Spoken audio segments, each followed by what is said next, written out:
Ya, kita lanjut ya. Operasi pada matrik. Nah, operasi pada matrik itu ada 3. Yang pertama penjumlahan, kedua pengurangan, yang ketiga perkalian.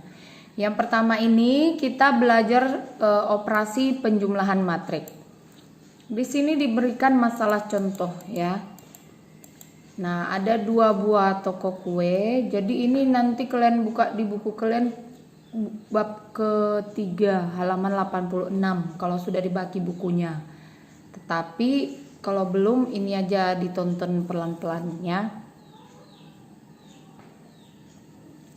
Jadi di toko A ya dan toko B ini kebetulan dia menjual 2 jenis kue yang sama, brownies dan bika Ambon. Di sini daftar-daftarnya. Bahan kue untuk brownies di toko A itu 1 juta.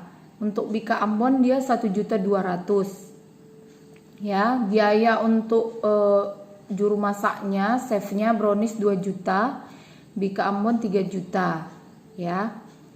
Nah, dari toko B sama juga melihatnya, bahan kue untuk brownies 1.500.000. Bika Ambon bahannya 1.700.000. Untuk juru masaknya brownies dia 3 juta, kemudian bika Ambon 3.500.000. Melihat itu paham lah ya. Jadi apa sebenarnya yang dipermasalahkan? Berapa total biaya yang diperlukan oleh kedua toko itu? Kedua toko kue itu. Jadi bisa diselesaikan dengan menggunakan matrik. Gini, anggap aja tadi yang ini, yang di dalam tabel ini, mana tadi ya?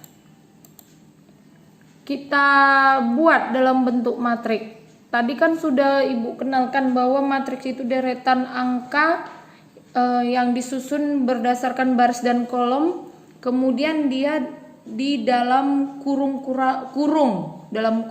gitu ya, atau dalam bentuk kurung segi. Jadi tadi ini yang untuk toko A dibuat seperti ini, itu didapat dari ini tadi tabel di atas. Kemudian untuk yang B matriknya bentuknya seperti ini ya, sesuaikan ya baris dan kolomnya, nggak boleh beda-beda, harus sesuai posisi-posisinya. Kemudian total biayanya tinggal dijumlahkan aja sesuai posisinya. 1 juta kan posisinya sama dengan 1.500.000, jadi 2.500.000. Kemudian posisi 1.200.000, nah ini posisinya berapa coba? Baris kedua kolom kedua. Di B baris kedua kolom kedua, baris pertama kolom kedua 1.700.000 ya, dijumlahkan 2.900.000. Kemudian untuk chefnya gitu juga, jumlahkan baris keberapa kolom berapa tadi, coba lihat lagi ke atas.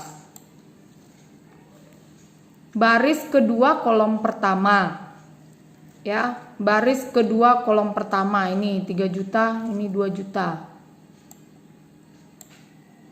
ya. Setelah itu udah dapat semua hasil jumlahnya, masukkan kemari, ditambahkan gini ya kan. Nampaklah dia berordo 2 kali 2 ya, barisnya 2 kolomnya 2. Nah, seandainya menurut kalian lah dulu, apabila matriks itu ya memiliki tengok ya, seandainya ordo kedua matriks biaya tersebut berbeda, kita tidak dapat melakukan operasi penjumlahan terhadap kedua matriks. Maksudnya apabila dia tidak memiliki ordo yang sama gitu, baris dan kolomnya tidak sama, maka kita tidak bisa melakukan operasi penjumlahan di sana ya. Melalui pembahasan ini tentunya dapat didefinisikan penjumlahan 2 matriks dalam konteks matematis.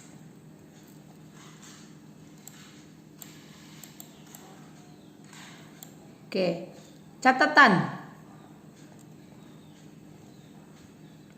Dua matriks dapat dijumlahkan hanya jika memiliki ordo yang sama.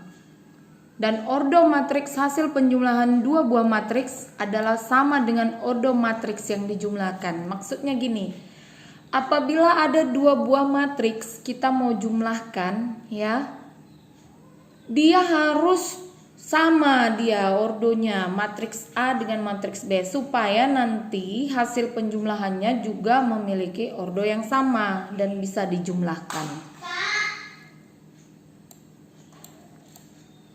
Oke.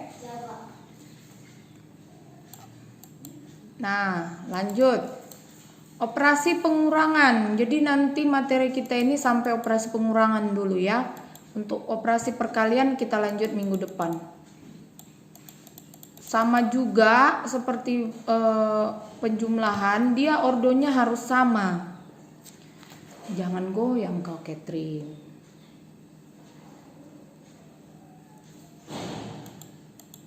Ya, misalnya ini sebuah pabrik tekstil hendak menyusun tabel aktiva mesin dan penyusutan mesin selama 1 tahun yang dinilai sama dengan 10% dari harga perolehan sebagai berikut. Ini dia ya.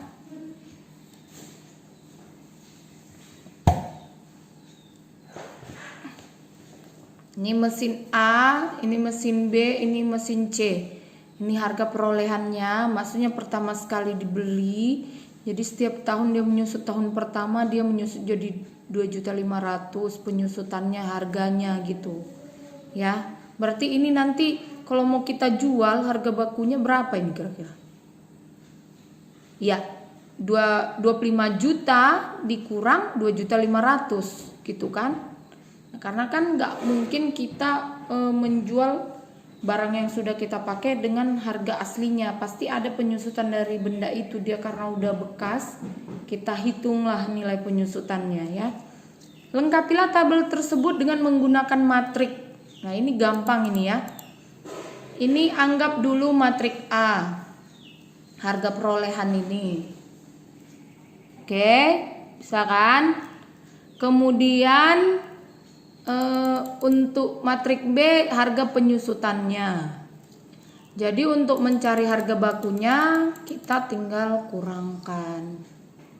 Ya, dapatlah dia ini. Rumusan penjumlahan dua matriks di atas dapat kita terapkan untuk memahami konsep pengurangan matriks A dengan matriks B. Ya. Misalnya A dan B adalah matriks berordo M kali N. Ini juga harus sama ordonya. Pengurangan matriks A dengan matriks B didefinisikan sebagai jumlah antara matriks A dengan matriks min B.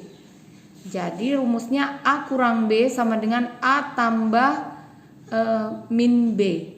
Sorry, saya baca ini matriks ya. Matriks A dikurang matriks B sama dengan matriks A ditambah min matriks B. Ya, matriks dalam kurung merupakan matriks yang entry-nya berlawanan dengan setiap entry yang sesuai dengan matriks B. Misalnya maksudnya gini loh.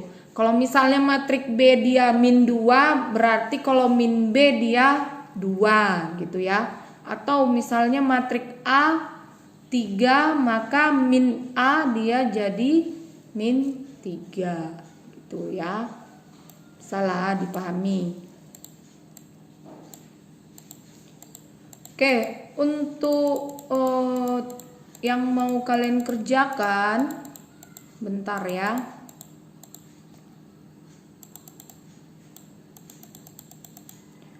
Ini nomor 1, ya nomor 1 di buku latihan ya. Kemudian nanti catat yang perlu-perlu untuk di buku catatanmu.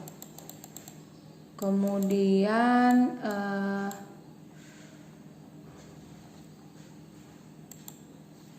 nomor 2-nya itu tadi yang pertama ya. Coba kalian kerjakan nomor 6 dan 7. Jadi ada 3 soal. Ya. 3 soal tadi nomor 1, kemudian nomor 6 dan 7. Bisa diulangi video ini nanti atau di screenshot. Oke. Ibu rasa itu aja untuk hari ini. Selamat belajar di rumah, tetap jaga kesehatan. Dan jangan malu bertanya, boleh bertanya. Ya. Selamat sore.